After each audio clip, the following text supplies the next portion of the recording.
All right. So today we are watching the section of the episode I Live Alone from a Korean talk show, I think. I haven't watched the full episode. I've never seen it before. I only became interested in it, quite frankly, because Lino is in it and he does not do a lot of individual schedules separate from his other members. So I was really intrigued to see both his behavior and what kind of stuff he does go out and do on his own. And I believe this is amongst friends, so this isn't like going to meet an interviewer or people he doesn't know. Um, and I haven't seen anything other than like just millisecond worth snippets, so I don't know exactly what's going to happen in the episode or any of the conversation that's going to be happening. I do know that, I apologize if I pronounce this horribly, Jangwoo is the gentleman in the apron who, because I've seen snippets before, I'm led to believe is potentially a chef. I have no idea if that's accurate. And the gentleman with the glasses is Ryeoun from Weak Hero, something I'm also not exposed to. I'm definitely walking in as a stay, interested in content that Lino has created and wanting to see what the interactions look like, the relationships, and see something different. So let's dive in, take a look at the video, talk about what we see. 야, 이때. 그래 그래. 친구야. 이게 김장이야. 짱으로 나온 바쿠민. 와. 나 좀 감길 것 같지 않냐? 안녕하세요. 쇼마 중심의 MC 민호입니다. 반갑습니다. No. 스키즈는 뭐. 미국에서 엄청 좋아하더라고요. Yeah, they are. 씹어 먹을 수 있어요. Oh, and I also believe this is an episode that recently aired compared to when I'm filming this. So this is airing, if not recorded, sometime in the middle of their Dominate tour, which at the time I am recording this has just hit the North American leg of the tour as well. So they're definitely kind of topping everything in the US. And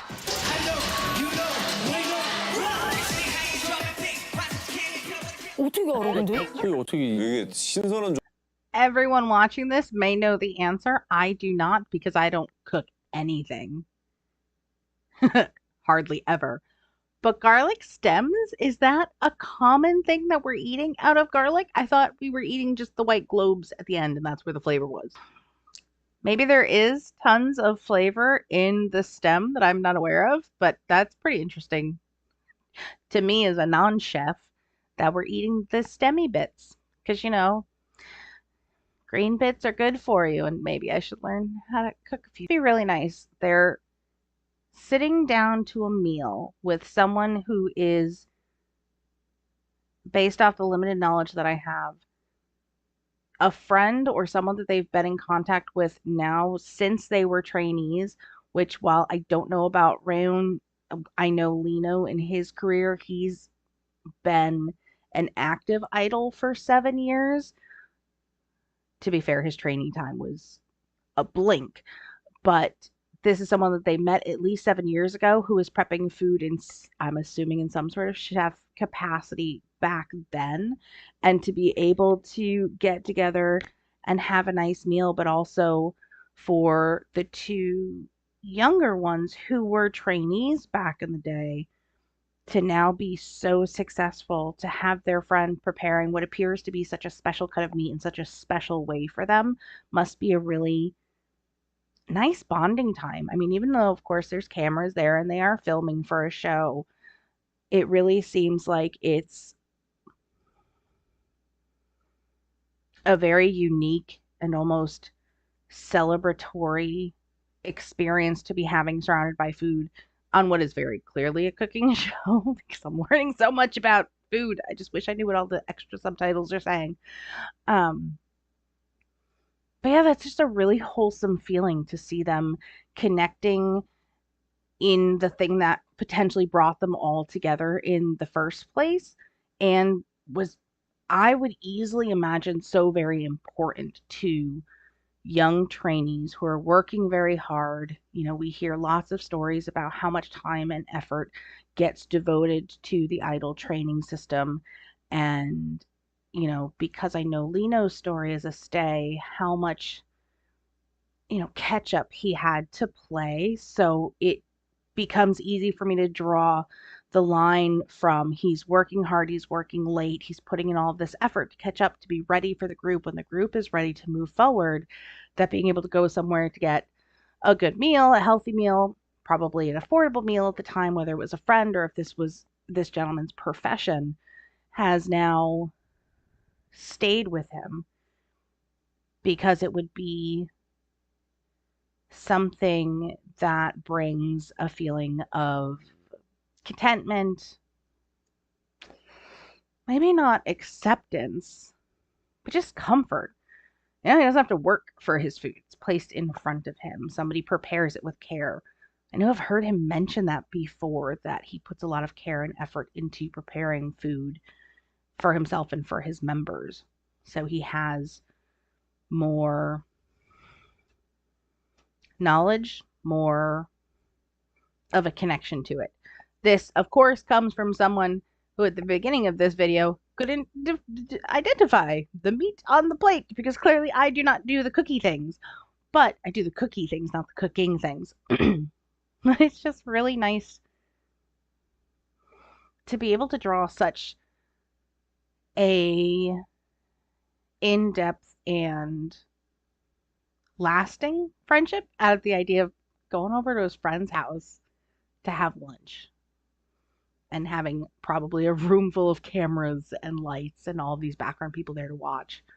I definitely have to look more into what this whole event is. Am I watching a cooking show that happens to have two popular, idols on it? Or is there the inserts of the baby tigers are killing me. I understand that it's because they're Year of the Tiger and there's the age cap, but the little baby tigers are just adorable and they're so off-putting when it's like, oh, let's go back to grilling meat and eating, and then little fluffy baby kitties, which Lino is often called a cat. So it's showing. Nobody else might get that. No, everybody will get the joke, but I think that's adorable. So back to dinner, learning how to cook, and baby kitties. And grown mirror, the spoon's massive, massive, massive. Maybe it's just me. It's only standing out to me because I can see how much they're enjoying what they're eating. And they're taking their time to not only enjoy it, but to also give the feedback to their friend who has spent the time making it and preparing what appears to be either an expensive or a less common food they get their hands on for whatever reason. Maybe it's the price, where they had to get the meat from, the preparation, or what have you. And then to see them like devouring it in these giant spoons that could probably hold like the whole bowl at once. I don't know, it just stands out to me. It's like, oh, take your time, save your food. Nope, shovel it all in. It's interesting that he said international shipping, because I keep saying this is a Korean show. I have no reason to believe that it is a Korean show other than the one K-pop idol that I know. And glancing over, what I'm seeing is that the offerings for subtitles that are listed in the beginning of the YouTube video specifically say English, Japanese, and SPN, which in my brain is supernatural, probably does not mean supernatural language, but none of the languages mentioned are Korean. So my assumption is they're speaking Korean. However, I don't speak Korean. I don't know what they're saying. So I wonder if this gentleman's not actually in Korea, no longer based in Korea. Where do we need to ship the international food to? Also, I apologize for the gaping maw. And what is that thing? Is that a potato? Is it an egg? Is it a different vegetable or food source that I am not familiar with? Basically, what I'm deciding is that these are wonderful relationships. There's a glorious backstory. I don't know enough about food, and now I'm really hungry. Yeah, clips that I saw online, and that's why I had no idea this was a cooking show. I couldn't imagine or fathom sitting down to eat a meal that creates the reactions from these two that they did, talking, all the grunting and the groaning and how exciting it was and how special it was and how full they were, and then getting anywhere near exercise equipment. And obviously, they're doing it being silly. They're not overexerting themselves. But the idea of moving after consuming a hearty, potentially luscious meal from the way they were describing the meat after it was grilled, I would be in another stratosphere, going absolutely nowhere near weights and a Stairmaster. That's hysterical. See that he did all that work and put in what looked like the seasoning packets that come with ramen when we buy it over in the States. And I wonder if that is part of the eating process of ramen or ramyeon when they eat it in Korea, because I often see them eating instant noodles all the time, and it probably just has the seasonings that it comes with. But he didn't look like he added all that much. Huh. Not to mention eating an entire bowl of noodles after having a full meal. And rice. But it looks amazing with that extra meat tossed in, or maybe that was just to make the broth. I need to learn how to cook and have a. But in order to stay in shape, they only eat chicken breast one meal a day. Wow.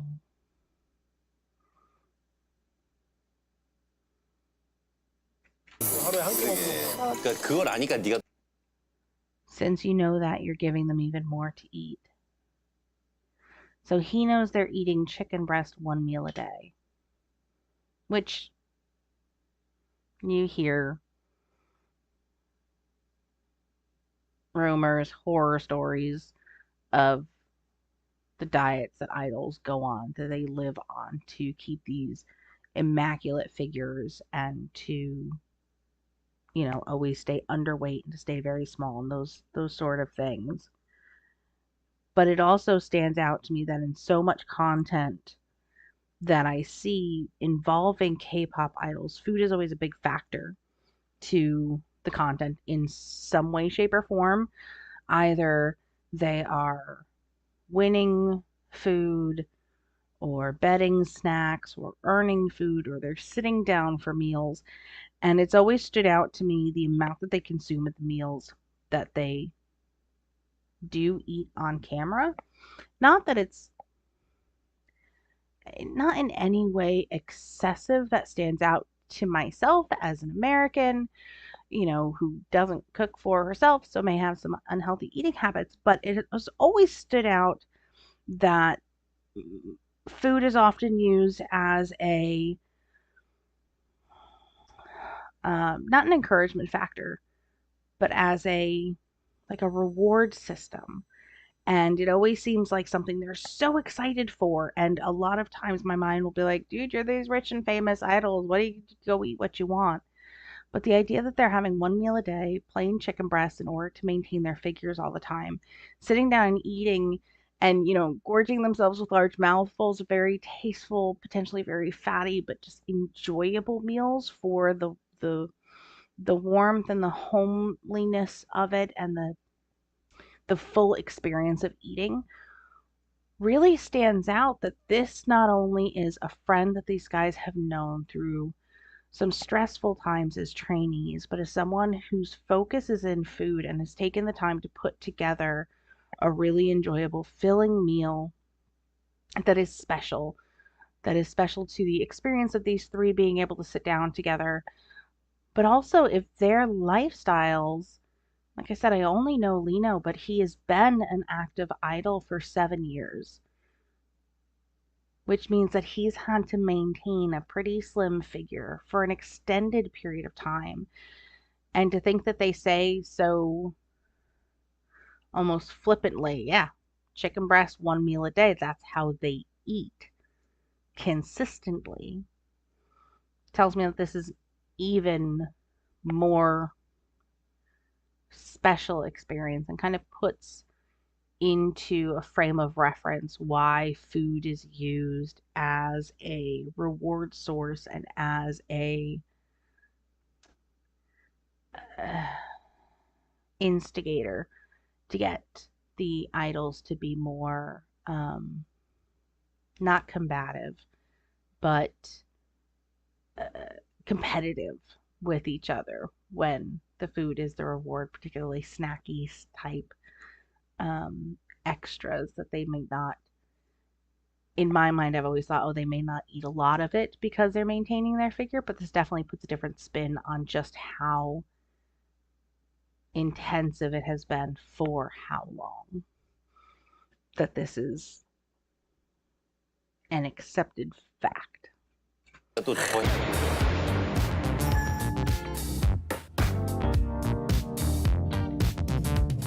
Wow.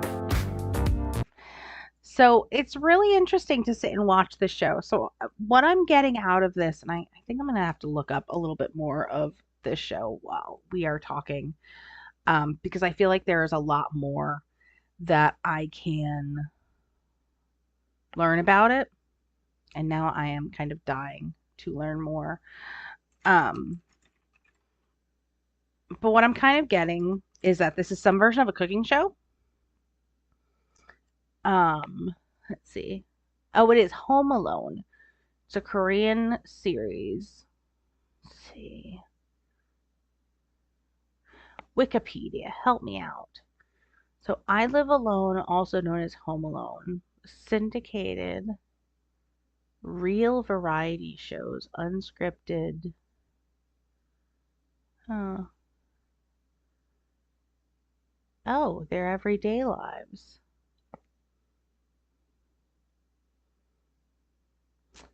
How single celebrities live. Oh,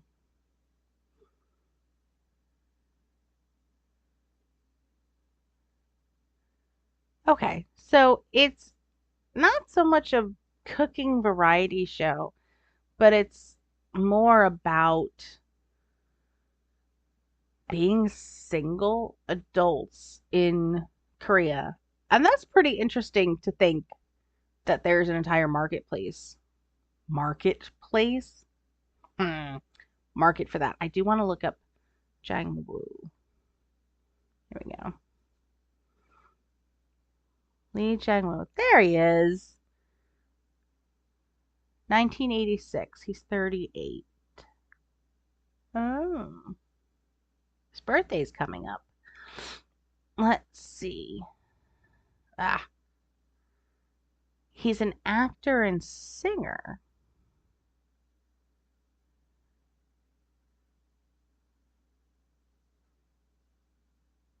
Oh, he was in a K-pop group.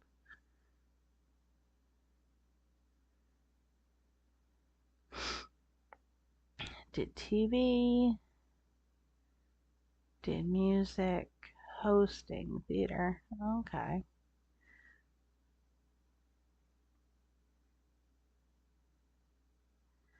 Okay. So he's not a chef. That has nothing to do with his history. I don't know if he's considered an idol. He's in a K-pop group. I'm not sure the difference between just K-pop performer versus K-pop idol. I'm still learning, and there's going to be plenty more stuff for me to learn. But this guy came into the life of his friends when they were trainees, and it looks like timeline wise, he would not have been a trainee because his group was formed in 2009. That was well before these guys would have gotten into their careers. And he was someone who would cook for them. So he was a friend. Their relationships were somewhat surrounded by food that he would provide them with food in whatever format. Of course, I'm just looking at Wikipedia. I'm sure there's tons more information elsewhere. Um, and so in this show, I Live Alone, that is just about the concept of being a single adult living out in the world in Korea and what that looks like and what those relationships are like. He then invites his two friends over. They find one day in the three of their schedules that they can all sit down to a nice meal, and he goes all out. And he intentionally buys the best cut of meat, the best type of meat from this special area.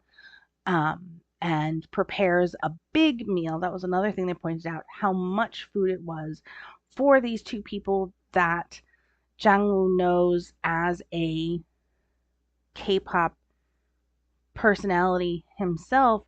They're not eating big meals. They're not having these wonderful, hearty, lush experiences in their day-to-day eating habits. So he provides it for his friends, and they all get to sit there and just enjoy themselves, which I think is beautiful. And I think it's awesome that they're getting the opportunity to do it. And I think it's wonderful that it was something that they were able to put together and share with us, even just for a 15-minute clip, which I'm now recording. I'm now realizing that that was only a 16-minute video, and I managed to yap my ass off for over 30 minutes. And it was mostly about cooking, and my ass can't cook. So that was fun for me. Let me know if it was any fun for you. This was a video that's been sitting since it aired a couple weeks ago, and then it came across my feed on YouTube with the subtitles, and I had been dying to watch it because it was a rare bit of footage of Lino separate from his members, and now in the greater context of kind of what this whole experience was, this little clip makes a bit more sense why it was really focused in on the other gentleman, Jangwoo. I'm so sorry that I'm getting that name. I wish I could feel more confident in how to say it. Um, it's about his day to day, and he just happens to have these two friends that he invites over and shows us what that looks like. So thank you very much for joining me. If you could do all of the YouTubey things, there's liking and subscribing and bells and buttons and whistles and who knows what else is going on. This is something new to myself and to our entire channel with our crew of Secret OT8. We also have a Twitch channel where we go live and cover all of the things. I would say it's primarily K-pop related, but we kind of span the genres. So we're always doing something different.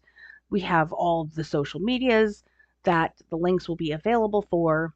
And I look forward to your feedback. Was it interesting? Should we do it again? Is there anything in particular that you want to cover or talk about? I like to chat, so let's chat together. Thank you very much.